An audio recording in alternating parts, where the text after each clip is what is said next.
The Word of God. Let me tell you something about the Word of God. The Word of God is our compass of navigation. In this world, we need to be led by the Word of God. The Word of God is our staff of authority. The Word of God is our tool of transformation. That's why the Bible says, we are cleansed by the word He spoke.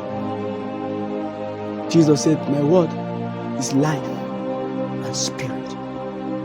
The word of God is the sword we use to fight our battles. And that's why the Bible says,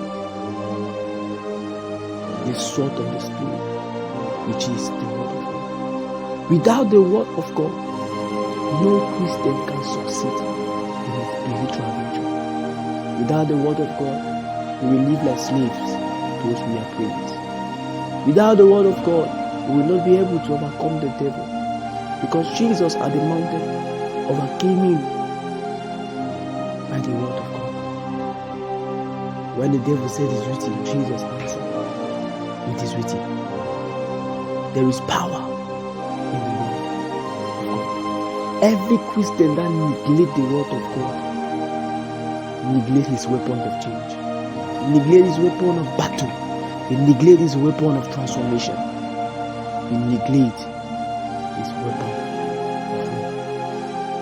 war. But we do not war in the flesh. For the weapon of our warfare are not carnal, but are mighty through Christ, pulling down every stronghold that rises against the knowledge of Christ. What is the weapon of our warfare? Is the word of God. In the beginning was the word was with God, and the word was God.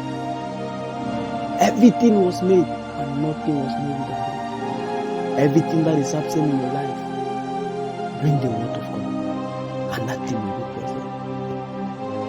Do not neglect the word